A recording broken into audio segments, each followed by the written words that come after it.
I was very, very upset when I found out how our money system actually works and all the lies I bought into and all the sacrifices I made because of what I believed. And I just said, Right. everybody needs to know this. Everybody should at least have the chance to evaluate their choices through a different lens rather than what we've been Yes. taught to look through. What were some of the challenges that you faced during that time period of raising four children, homeschooling? I had opposition from, I Okay. feel a little bit bad for my children because I did push them to be just literally excellent across the board because it mattered Right. to me that they have the freedom to learn and become excellent without the judgment from a traditional school system Mm-hmm. where they're graded. Mm-hmm. I think grading while people are learning is dumb. I will say that Mm-hmm. over and over again. Yeah. Do not punish people with a grade when they're trying to learn something. The number one thing that will determine your child's success in life is communication. Teaching Bitcoin to the next generation is immediately they go into what is money Yeah. and how do we print money, and then how Bitcoin is different. And I Yeah. strongly feel that that is missing the boat. I strongly Mm. feel that the most important thing we can teach our kids is, years ago when the society was a little bit more innocent, our neighbors can show affection to your child and you can show Yeah. affection to the neighbor's child. Not anymore. Yeah. Nobody wants to No. be labeled as the weirdo. And so your child Right. has you or nobody else. If we want to Wow. change the world, we got to go into the parenting relationships because so many people Mm. have great intentions. They get pregnant, they have a child, they're Mm-hmm. like, I'm going to love this child more than anything in the world. And that's true. Right. But if they're Yeah. carrying their own baggage and they haven't released it, you can't Mm-hmm. help but somehow passing that to your kids. You just can't help it. There's nothing Mm-hmm. that builds a child's self confidence more than knowing their parents care. Right. Then they'll figure out the rest. They just will. That's our human nature. Our human nature is to Yeah. thrive, whatever that Right. means. Human beings Wow. are tremendously adaptable, you know? Yes. Yes.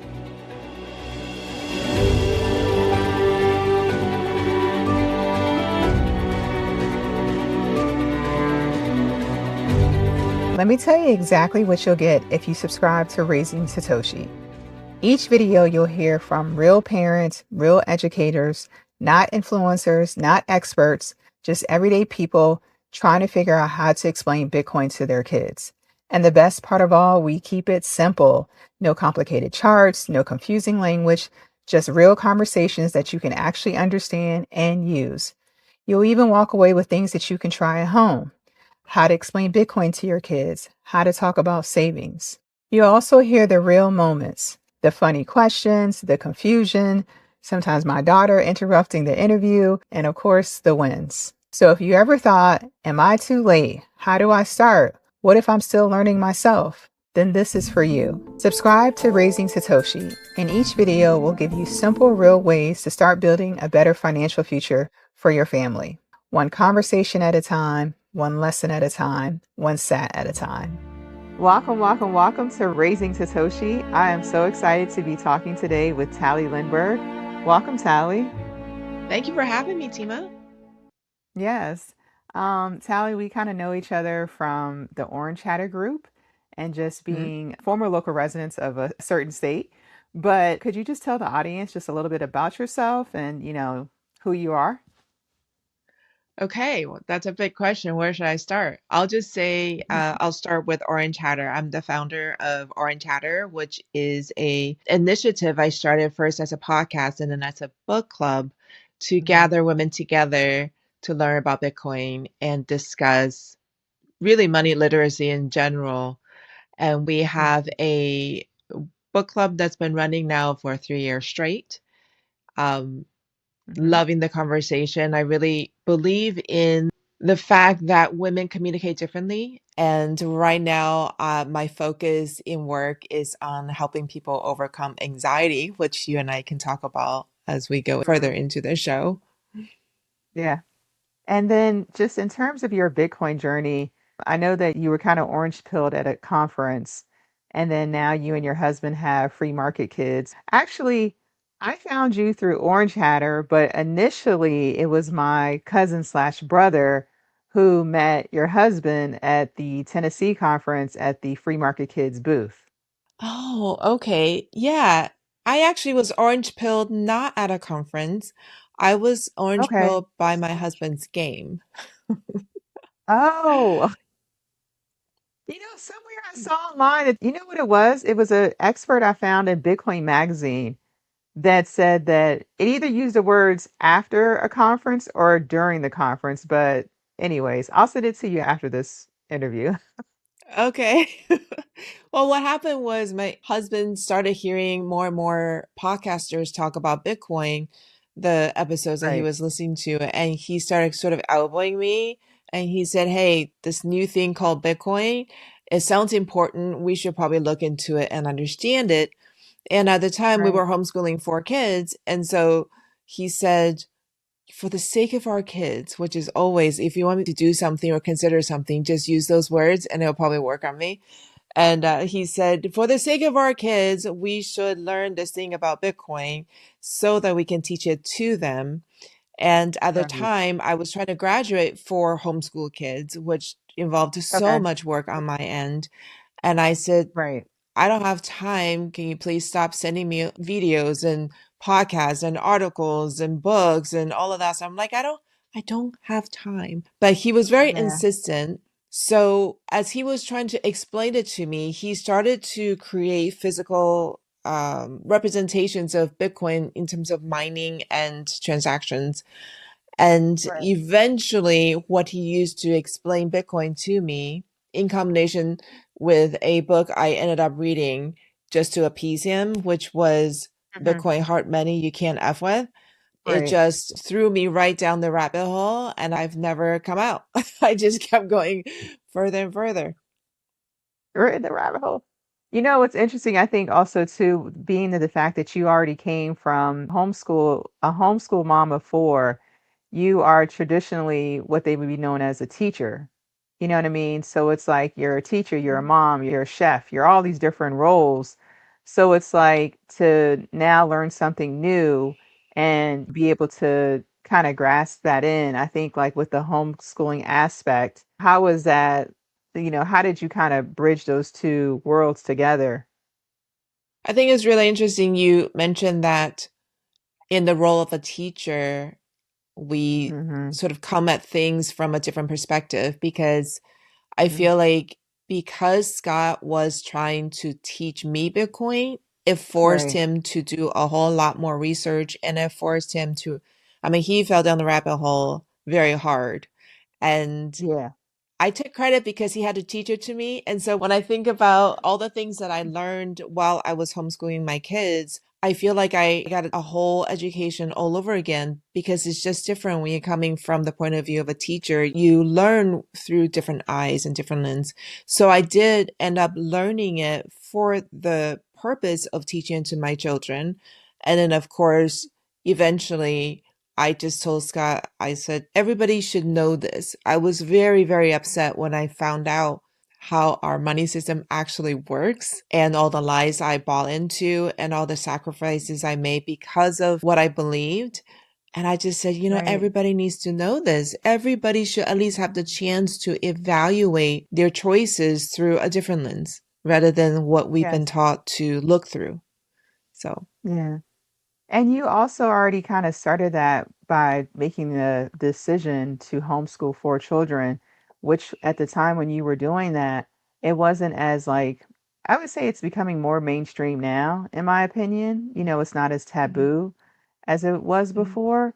So it's like you already kind of making that decision to homeschool, and then now you find out about Bitcoin. Like those two worlds are very similar to me because you're kind of mhm, teaching your children to one, not be trained or taught the same way that the traditional system is. Um, mhm. Tell me about that. Like, what made you decide to start homeschooling? That's an interesting story right there. I never thought I was going to homeschool because it was not a thing that even crossed my mind. I grew up Right. in Fairfax County, a very, very Hmm. highly educated, very sort of uppity Yes.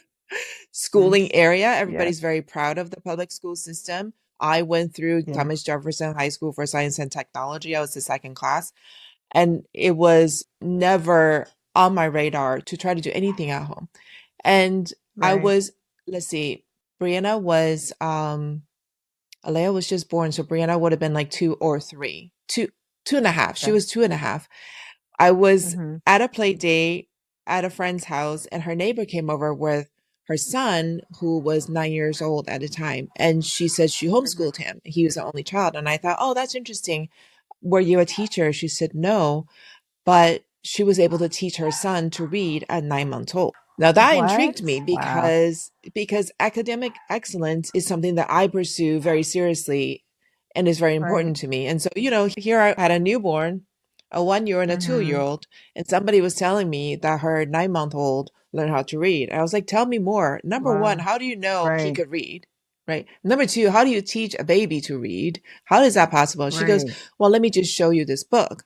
And it was called How to Teach Your Baby to Read. And it was by Glenn Doman was the name. Okay. He's the founder of the Institute for Human Potential. So Mm-hmm. she explained it to me, and I said, "Oh my gosh, my kids are already behind. Brianna's almost 3." And the Right. window for teaching your baby to read starts at newborn, like age 0 to 36 Okay. months old. And at that time, she Okay. was 30 months old. And I had a 1 year old and a Mm-hmm. newborn, and I wasn't even teaching them how to read. I was like missing the window for three of my kids. And I was like, oh Right. my gosh. I started reading the book and I thought, I got to do something. And that's sort of how the homeschooling journey started because I already felt like I was behind. And I was reading this book and it was the middle of the night and I woke Scott up and I said, Scott, oh my God, we're running out of time. We only have 6 months left to teach Brianna how to read. She's already 2.5. That's how I started. Wow. Do you think that, like, during your transition from trying to teach a 30-month-old how to read, obviously you had one more child after those three were born. Right. What shifted? Like, did she learn how to read by the 36th month? Oh, yeah. Yeah. By 3 years Okay. old, she was reading chapter books.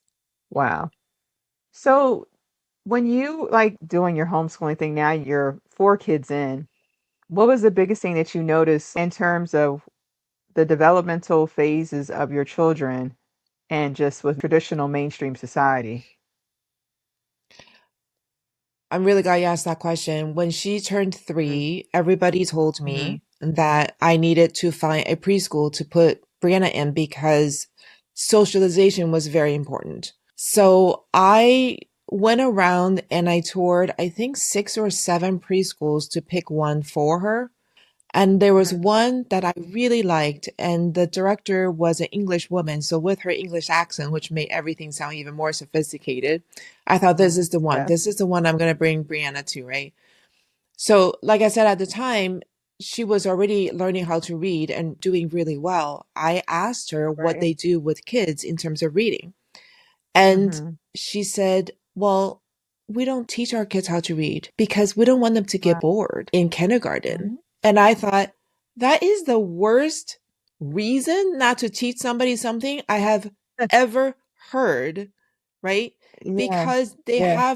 have to put kids in these buckets and on this conveyor belt. Mm-hmm. If you put the Mm-hmm. kids too far in, they don't fit, and then where do they go? So that is like immediately the first thing that came to me. I'm like, oh no, oh no, no, we're not doing Right. that. Right. So I kept teaching her Right. how to read. So this idea that kids have to wait until a certain age to do a certain thing, or by a certain age they should be able to do a certain thing, Yeah. it's irrelevant because ultimately when they're, grown, everything will kind of even out. Everybody has different Yeah. tendencies and leniencies in their interests and their natural abilities. So, for example, Mm-hmm. Brianna did learn how to read at 3, but my youngest one didn't, even though I was flashing cards in front of him as a newborn. Right. He didn't Right. learn how to read. I was negotiating with him. I'm like, please learn how to read. The whole world's going to Right. open Right. up to you.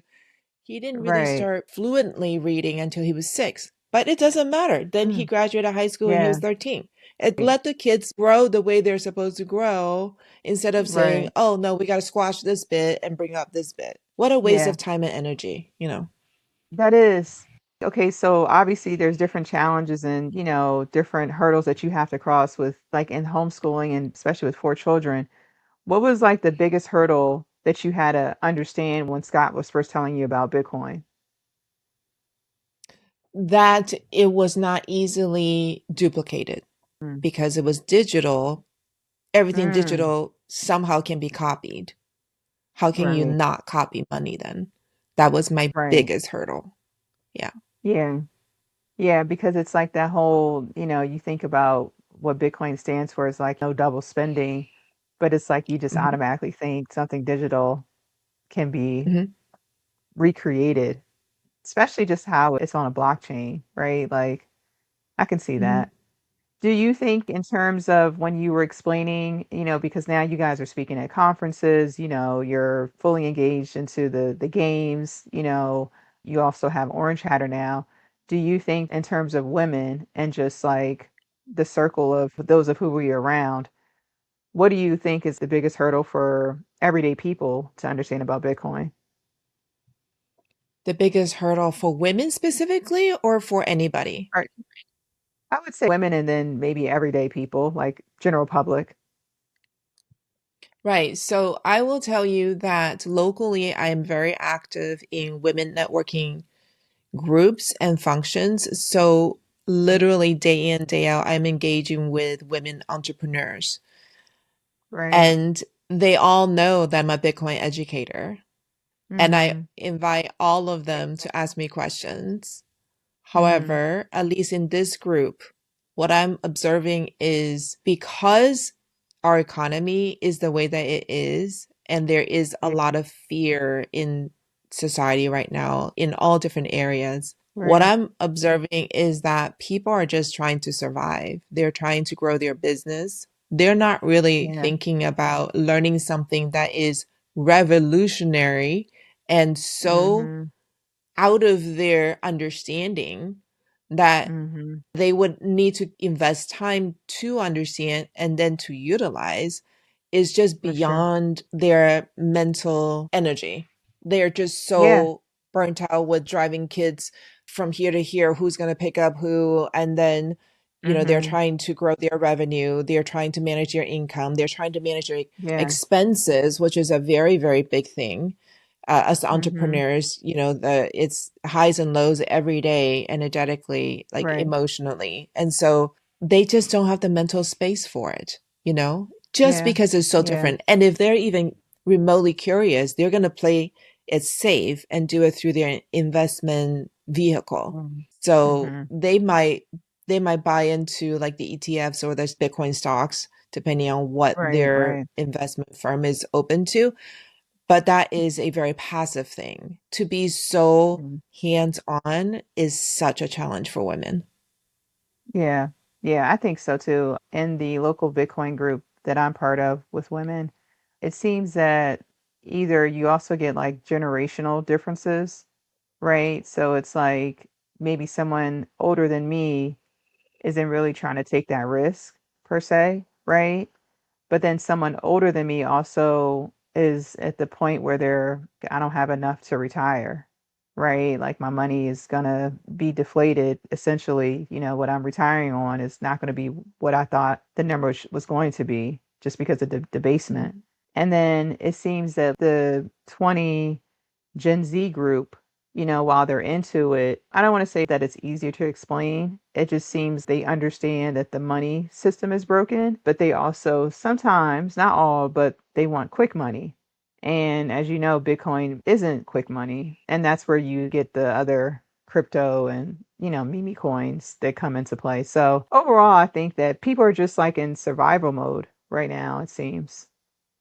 Yeah, the young people who us older people Hmm. assume they understand technology better. They're also coming Yeah, that's in with a true. different mindset than you and I grew Yeah, up with, which is if yeah, I hit the jackpot, I can quickly turn a little bit of money into a lot of money. There is that mindset that I right. think is very present nowadays. If you make it big on YouTube, you can go from a nobody to somebody really big.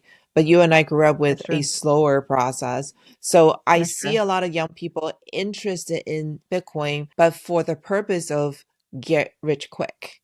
They're Yeah. looking at the Yeah. trend and they're looking at crypto and going, if I put in this amount here, what are my chances for coming out with a jackpot so that I can take that money and go do something else? There's that Right. mentality that plays in the young population, I think. Right. Yeah, and I think it's because of kind of what they've come into in terms of, they can't afford homes. They can't, well, it's not that they can't afford homes. The price of a home now is way more expensive than it was 20, 15 years ago. And it doesn't seem worth it to them. So it's just, okay, if I can do this and make this money here quick, and then I can just go and live wherever or do whatever I want with this money. Mm. Just, in terms of your children and just kind of like your journey with them from homeschooling to becoming a full-fledged Bitcoiner to starting a book club, what do your children think about you and Scott's Bitcoin journey and what it means to them?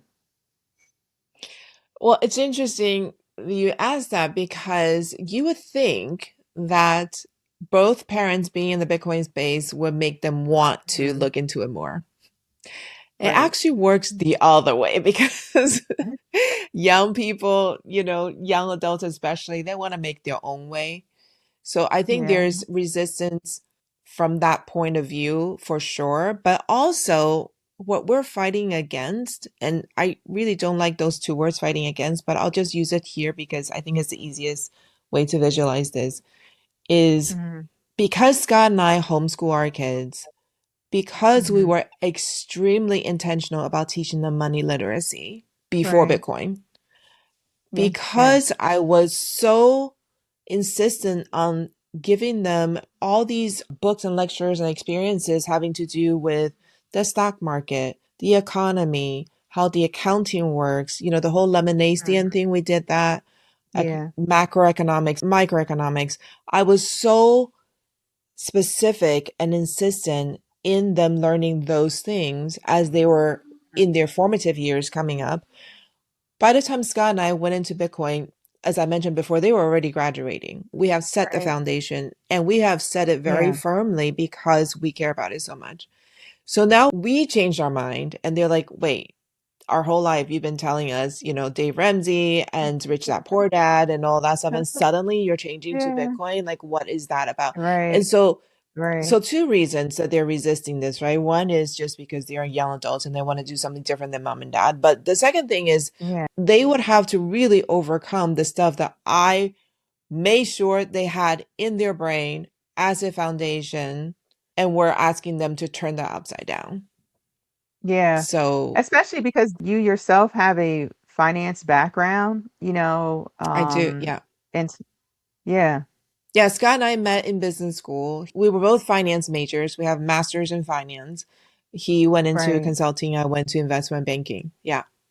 Yeah, so it's kind of they're like, yeah, right, mom and dad, like this is how we came into life is because of, business school. Yeah. And what's interesting is I was asked a recent question about what do I see patterns, doing these different interviews.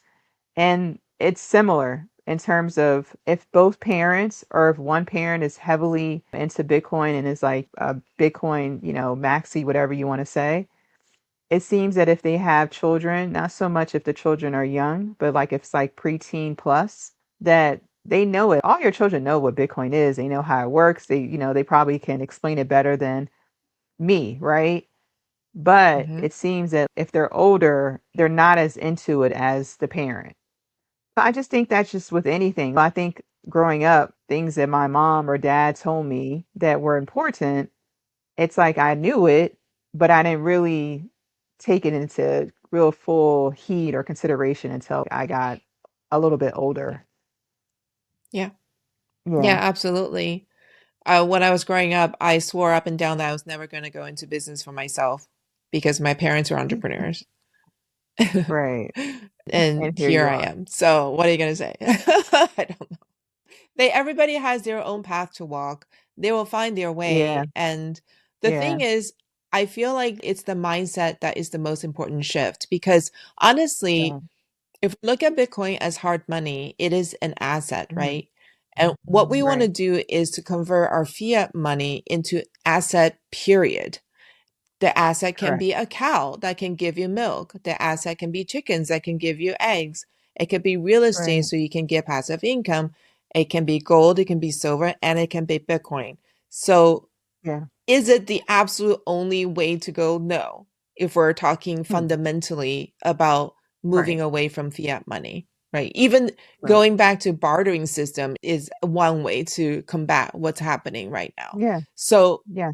you and I obviously believe in Bitcoin, but I think for the future generation that are coming up, who knows what kind of solutions they will come up with. So I think as Right. long as they're critically thinking about what's happening, whether they agree with us or not, that's already a Hmm. win. Yeah. Yeah. I always kind of refer to you when I tell people about what it means to me to homeschool, this critical thinking aspect and just being able to think on your own. And I think you said it best when you were talking about just like what it truly means to be raising essentially what we say is a Bitcoiner. And you don't really focus on the aspects of Bitcoin where it's like it's only 21 million, it's sound money, it's permissionless, Mhm. all these different things. You said basically you want to be able to essentially raise someone, raise a child that is comfortable and confident and being different from the masses, right? And Mhm. I mean, you said a lot more than that, but it just kind of stood out to me because even before you and Scott did the Bitcoin thing, you were already doing that with homeschooling. You know, Mhm. I'm pretty sure, I don't know, not to say that everyone doesn't homeschool, but more people are in school than they are homeschooling. Yeah. Yeah. Well, even within the homeschooling space, it's interesting you said that because in all the different homeschool environments we've been in, they have been very, very Christian. Christian homeschool community is Right, the place right, that everywhere we have gone raising the kids, that's what they grew up with, is the Christian mindset and everything. A lot of the curriculum that we used or most communities use would be heavily biblically based. correct. And even within that space, I was evaluating the curricula very critically because I feel like it's very easy for some people to fall into a very passive way of living because Hmm. if I pray to God and I am faithful, then everything will be okay. There's a passivity Right. that some people Yeah. end up embodying, right? And I just really disagree with that. And I also think Hmm. that the ability to communicate on your Hmm. feet with your own Hmm. thoughts, not regurgitating and quoting Bible all the time or Right. quoting Right. anybody else, anybody who wrote a paper, anybody who gave a speech, but no, like really communicating your own thoughts, your own process is so, so important. And so even within the homeschooling community, I didn't put them in the regular speech and debate teams, for example, Hmm. to improve their Hmm. communication skills. I created a junior Toastmasters group for them so that they can practice impromptu speaking. And it was Wow. not something that most of the people were interested in because they wanted their kids Right. in the Christian speech and debate thing where they can debate biblical concepts and Right. Right. how do you evangelize, which is all important, but ultimately, it is more important, I think, to teach our kids how to communicate their own thoughts. Because in the speaking of their thoughts, their brain is already working differently than trying to memorize and regurgitate somebody else's thoughts. So, Yeah. Yeah. yeah. And I think also too was I did something the other day that again, obviously we have a different relationship because we're in Orange Hatter.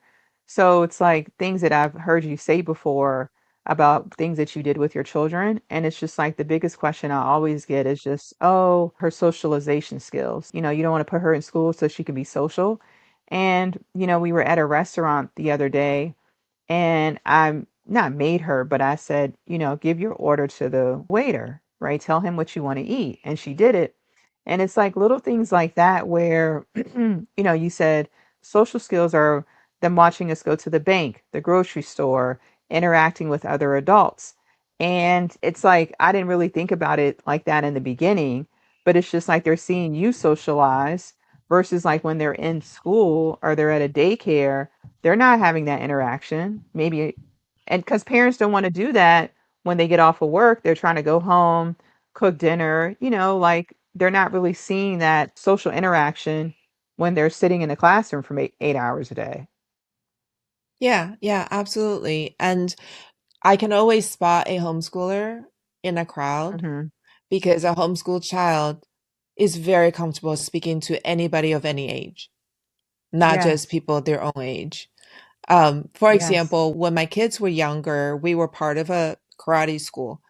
And whatever my kids sign up for, I sign up all four of them so they can all have the same experience and I take them to the same Right. class. And Right. there was another homeschooling family there, and the son, the older son, he was already in college, so 18 or 19 or something. And my youngest son at Hmm. the time was probably eight, maybe eight or nine. And this older child, the boy, young man, Hmm. was so considerate of my 9-year-old that Wow. he wanted to make my son feel like they were on the same level, not like an 18-year-old talking down and not an 8-year-old. So they Right. exchanged emails, and he would write my son an email, just like a one or two sentence, how are you doing kind of thing, just once in a while. Okay. And it made such a difference for my 8-year-old Wow. son because he didn't see an Mm. 18-year-old as somebody who's unapproachable.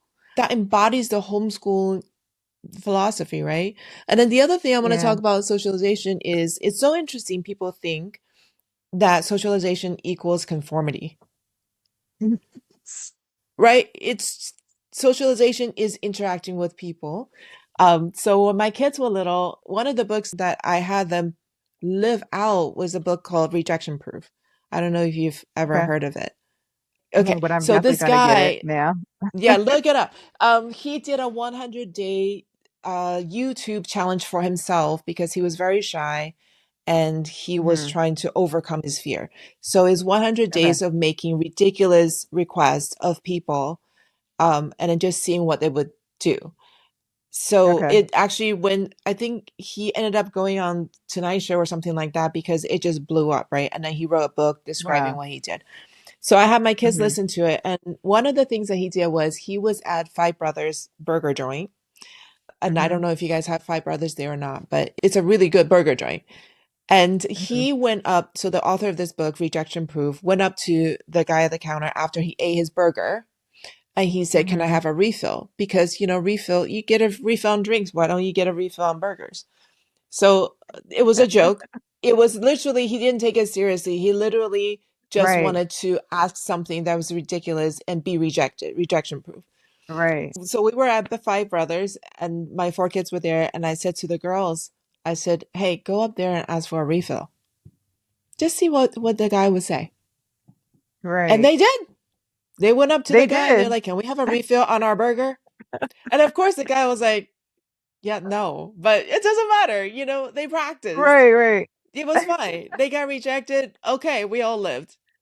Go back and eat your Right. fries. Stuff like that. I call that socialization. You don't have to wait until you're in Yes. college to do a sociology project, right? Right. Right. So, Right. yeah, we Yeah, have and the it's freedom to do it's that as homeschoolers. right. Yeah, I think that's socialization does not equal conformity is key because so many people, just like with the Bitcoin, that's why I feel like these two worlds are just so cohesive. It's just because when we talk about Bitcoin to other people, and especially if they're not a Bitcoiner, they've never heard of it, it's like, no, you can make money. Why wouldn't you want to make money in the stock market? Or why wouldn't you want to make money in traditional ways of a 401k? And it's just like, that's not the only way that you can do something. Like you said, it's, different ways to make money. And, obviously people are still making money in other arenas. There's nothing like sound money. And, just the idea of cutting like that middleman out. It's kind of like with homeschooling, like you're cutting out that system that's training your kids for them to be the way that they want them to be. I just think it's incredible. Yeah, I would absolutely go back and do it again. My son, who's married, he and his wife are planning to homeschool. So, Oh, good. yeah. What were some of the challenges that you faced during that time period of raising four children, homeschooling? Well, I had opposition from both sides of the family. So my family Okay. thought I was ruining my children. Mm-hmm.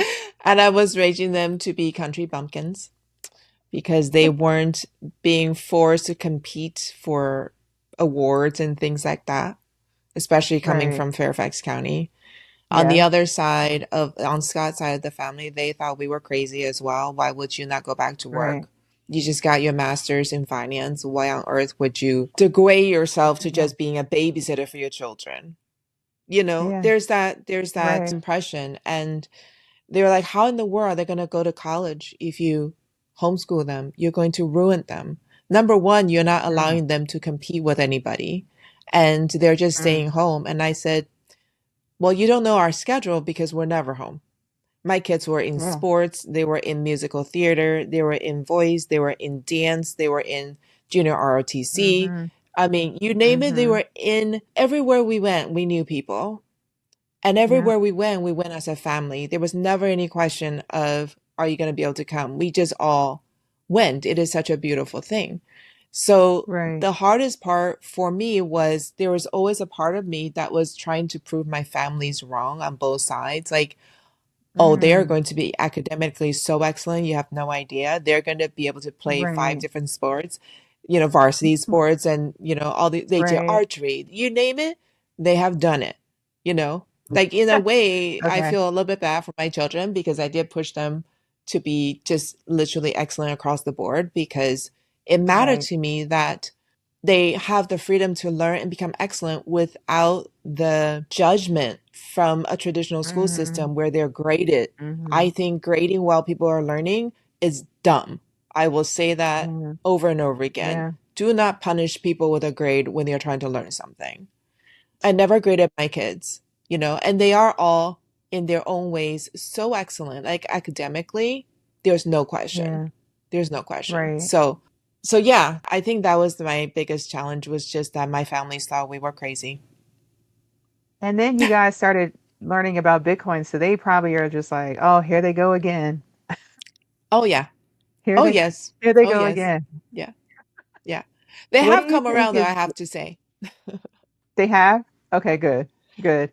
On more mainstream, I think it's easier for people to have a conversation about Bitcoin because now with the traditional aspects of ETFs and stocks, they're like, oh, well, it's protected. You know what I mean? Like they feel more confident, maybe investing in it. Well, some people do.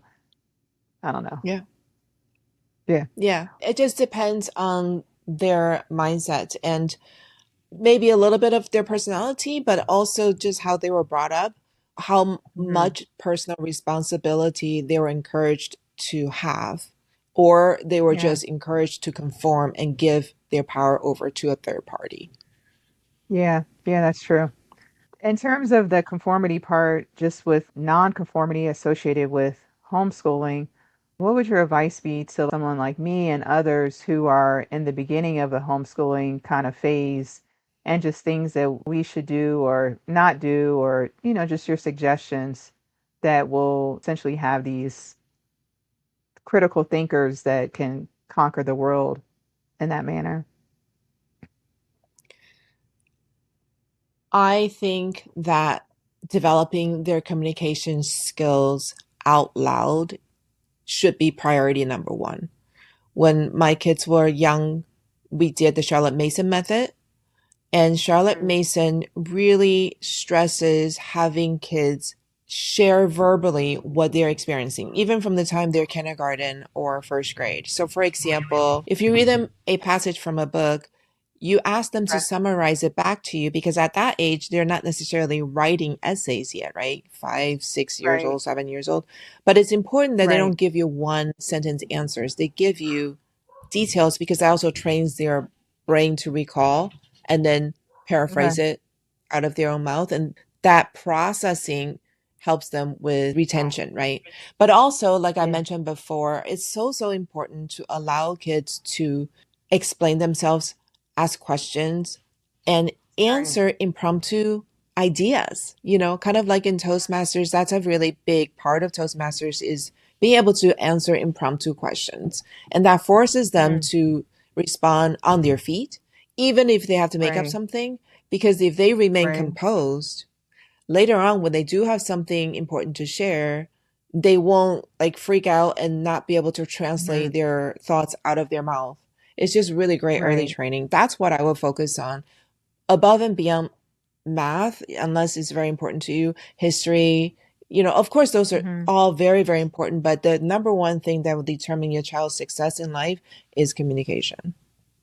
Communication. Yeah, and especially kind of in the digital world that we're in now, it just seems like everyone's looking down and no one really communicates with each other. And it's very hard to have engaging conversations with some people, even adults, now because everyone's kind of communicating behind a device or behind a laptop, a computer, a phone. They're struggling now with just basic face-to-face interaction. They are, and their Yeah. communications have become so truncated because everything is Yeah. shorthanded and they don't form a Right. complete sentence. I read a Right. book, I can't remember what it was called now, but it was about a guy who went to Toastmasters and it helped him overcome his depression. He forced Wow. himself to go to Toastmasters to speak. There is a very healing process that happens when you express your thoughts and ideas and emotions verbally.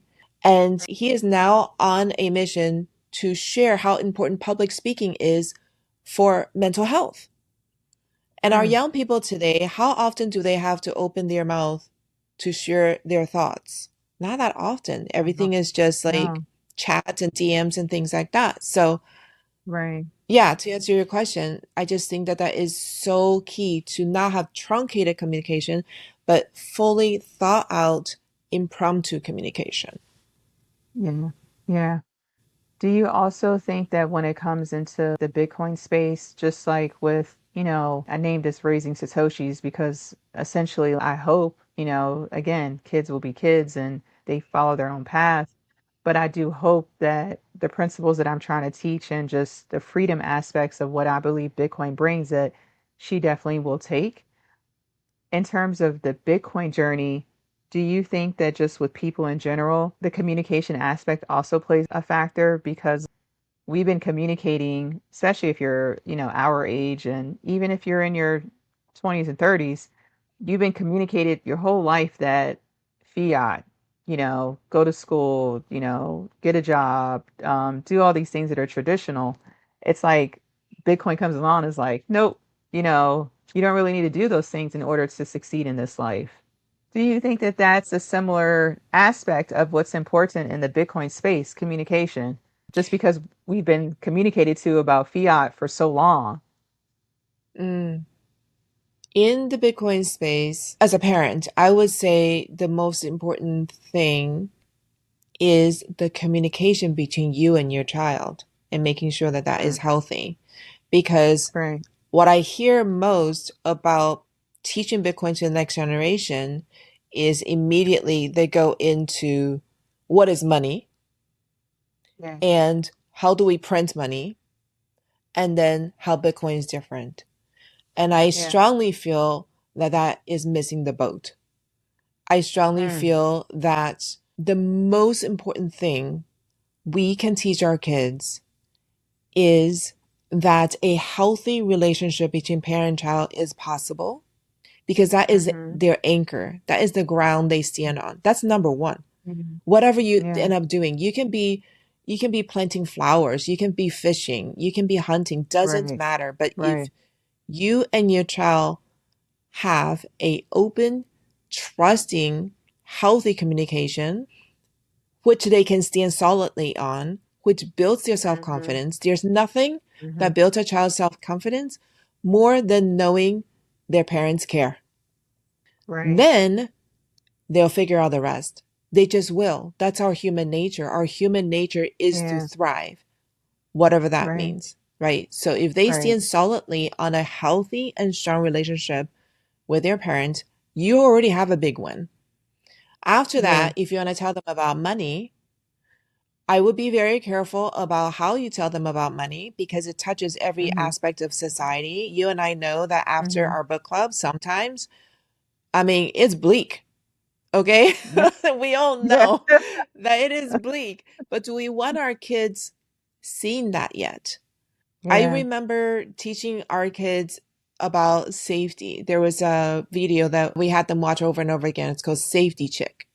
And it was Okay. about stranger danger, that kind of stuff, right? Mhm. Mhm. And that's, of course, important. But on the flip side of that, you make our kids afraid of everyone.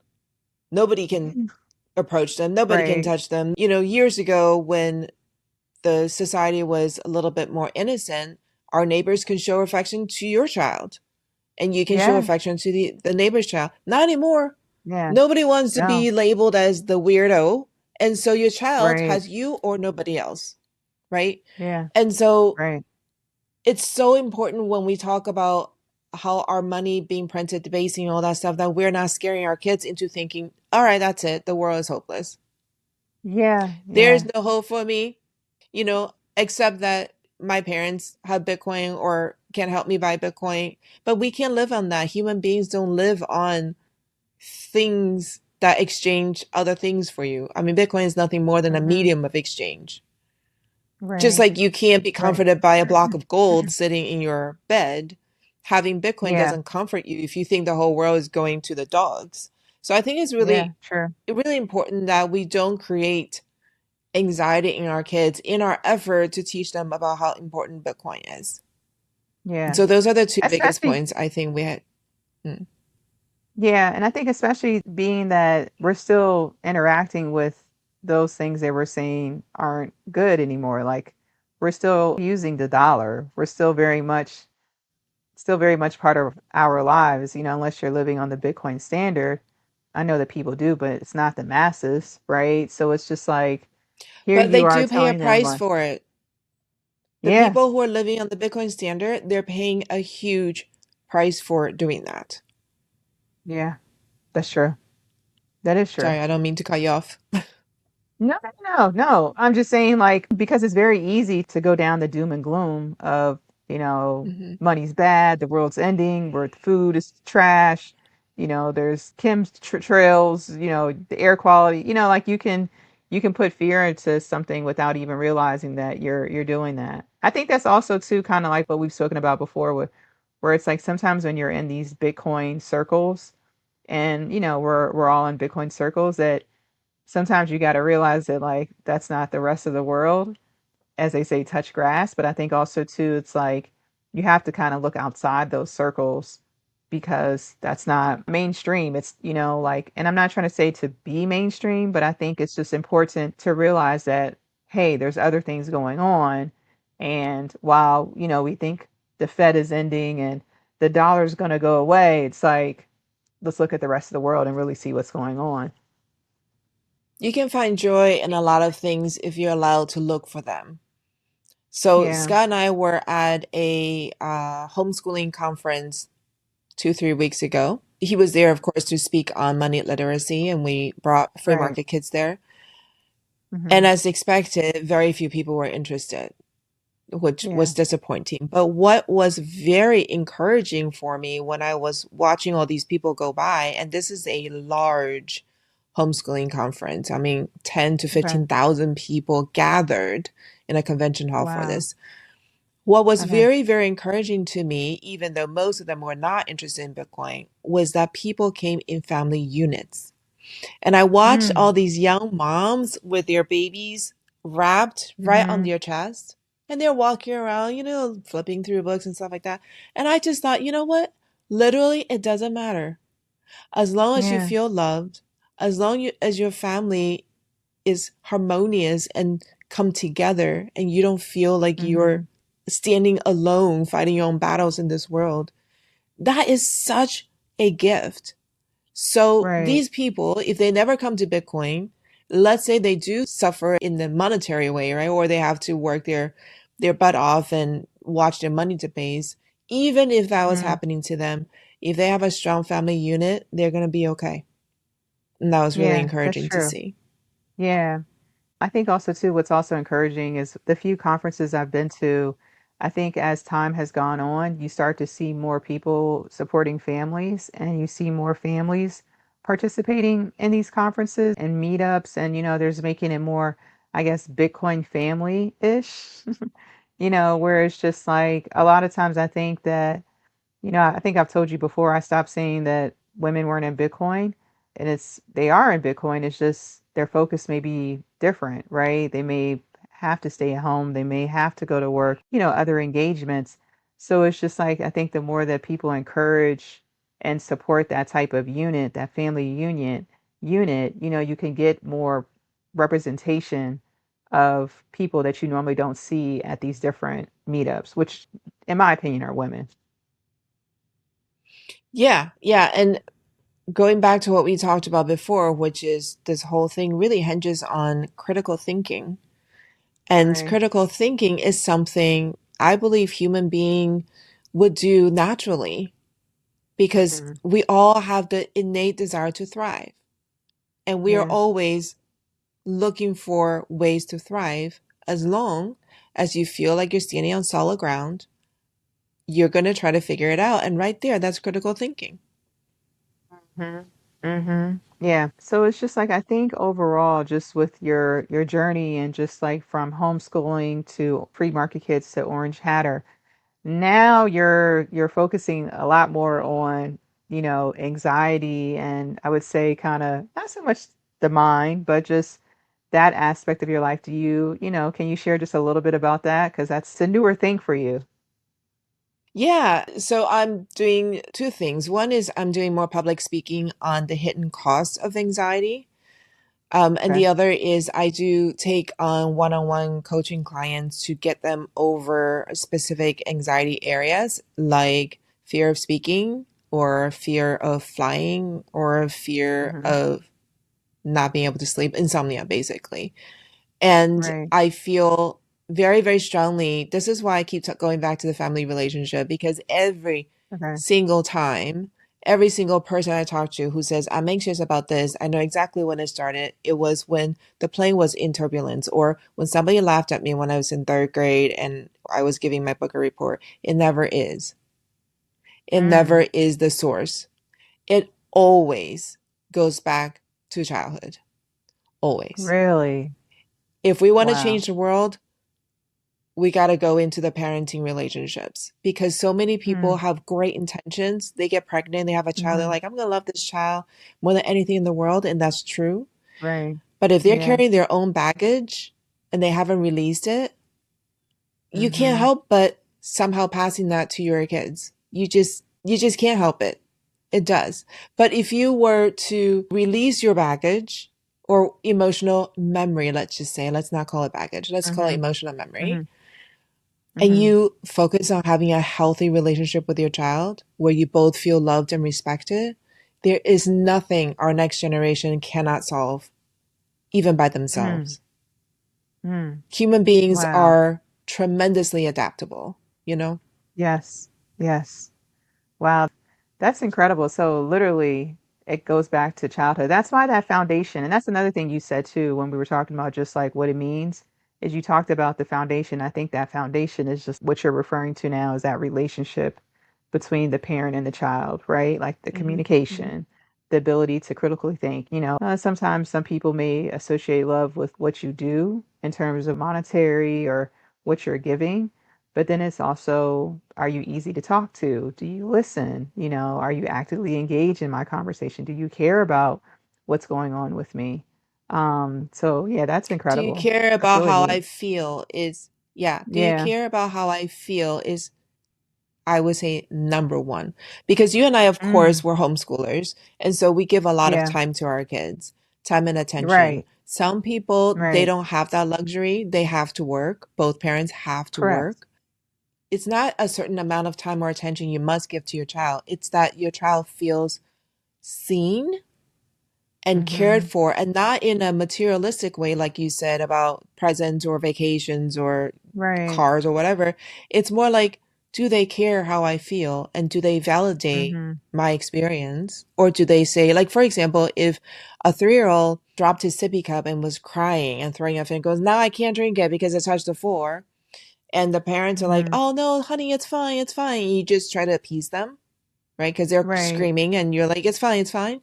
Right there, Yeah. you just invalidated their experience. Yeah. You do that over and over Yeah. again, what they're going to start telling themselves, my feelings are ridiculous. That's- I'm too Right. much. Right. Right. right? Yeah. I'm Yeah. too dramatic. That translation, even something that small, and I'm not saying all parents can make mistakes because we all do. We can't help it. It is just the way it is. Nobody's going to be perfect, Hmm. but Hmm. just the awareness of something so simple that's so easy to correct. I'm so sorry. Your sippy cup fell into the floor. How can we fix it? Should we wipe it with your Yeah. teddy bear's paw and make it perfect Right. again? Right. And then give it back to him. Right. Same amount of time, you know? Hmm. Yeah. Oh my gosh. I think whenever I talk to you, I get like a reset, honestly, of just like things that I can improve on as a parent, right? And things that sometimes can be somewhat challenging, right? Just with like the homeschool aspect because it's always me and it's us, it's me and her a lot. Um, Yeah. and she's socially active, okay? Yeah. Anyways, Tally, I like to get to this part of the interview where we just kind of do some quick rapid fire questions just about Bitcoin and money. Okay. All right, you ready?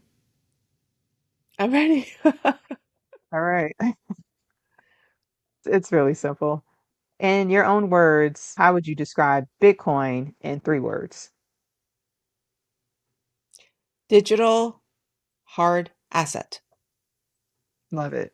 Um, Being that you have older children, so it's not, this question really isn't as applicable, but I think it is. If your children had the option of sats, satoshis, or snacks, food, what do you think they would choose? Two of them would choose snacks and two of them would choose the money. Okay. I tell people honestly, it depends on the time of day you ask me that question. I might choose, okay, because I'm a Bitcoiner, I'm always going to choose sats, but I'm going to choose snacks sometimes just because I might be hungry when you ask me. I get it. Um, I'm like thinking Snickers. Snickers or right. Satoshi? Depends. Depends on the day. Depends. It really depends.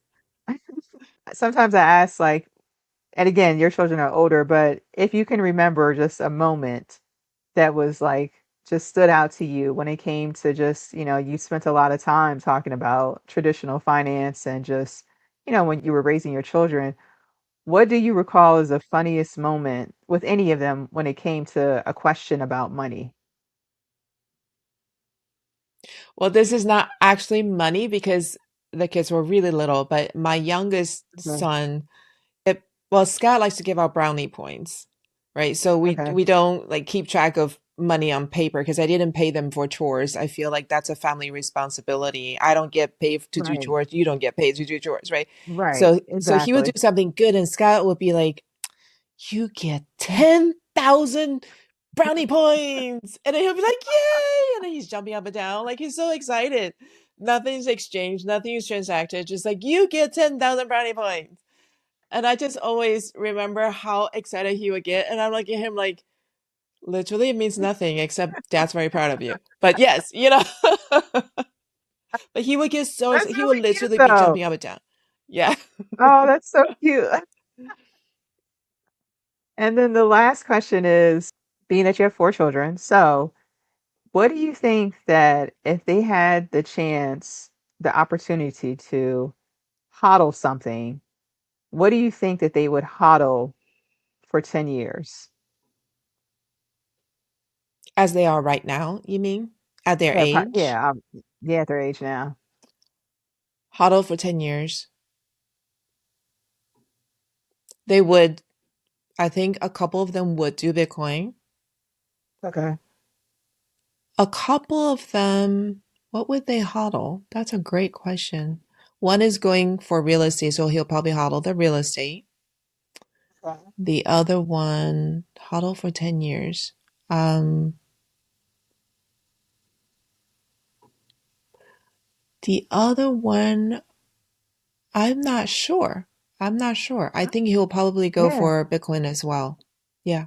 yeah, yeah. Just I think also too, kind of like those, we don't really do the price projections, but I think especially if they're older kids, it seems that they know that like something's going to happen with it later in time. So I can see Hmm. them being more ingrained or, thinking like, oh, let's do this because I know in a certain time period it should go up more than what it is now. Yeah. Yeah, they all Um, know very, very well not to hodl US dollars, so they will yes, definitely convert it into some type of asset. Yeah. right, right. Yeah. Well, yeah, that's good. Well, thank you for participating in our rapid fire questions. That was fun. Yeah, it was. As we close out, you know, you've given so much great advice and so many different lessons and just kind of just hearing this story. What do you think is just like one thing that if you could leave a message for other parents? And it's not so much just about Bitcoin, just the parenting journey itself. What is one thing that you would want to say to another parent about this parenting journey that you and your husband have been on? I think kind of to summarize what I said before, the number Mm, one thing, at least in the work that I'm doing with anxiety, that will have the longest forever impact in your child is validate their feelings. okay. Let Okay. them be seen. Always tell them you care, of course. Tell them you see them because the easiest way to tell them you see them Hmm. is to recognize how they feel. Even if it seems Okay. ridiculous to you, recognize that that is their genuine response and don't shame them, don't guilt them, don't try to redirect them because it makes you feel uncomfortable. Because all of those emotions that don't get to live out its journey get stuck Yeah. inside and eventually it will Okay. manifest into something. There's nothing Got it. more reassuring to a child than to feel seen and understood. Okay. Remember that, parents, because I have to focus on that. Yeah. Tally, so you have Orange Market Kids, you're shifting into helping people with the anxiety. Like, where can people find you? How can they get in touch with you? Can you share your handles? Yes, absolutely. You can find me on freemarketkids.com. You can Okay. find me on orangehatter.com. And you can find me Hmm. on tali.coach. That is my anxiety work. So you can find me Okay. in all those places. And I'm most active on LinkedIn. It's just Tali Lindberg. Okay. Got it. Tali, thank you so much for doing this. I always look forward to speaking to you, but I was definitely excited for you to share just some of the wonderful gems you've always shared with me thus far in our relationship. So I really appreciate you doing this. Thank you so much for having me. This was fun. Yeah, thank you. All right. Mm, See you later. yeah. Sitting at the Bye. table talking life and money. Simple little lessons that can shape somebody. This is Raising Satoshi, where we grow together, building better futures, one small step forever, one conversation at a time.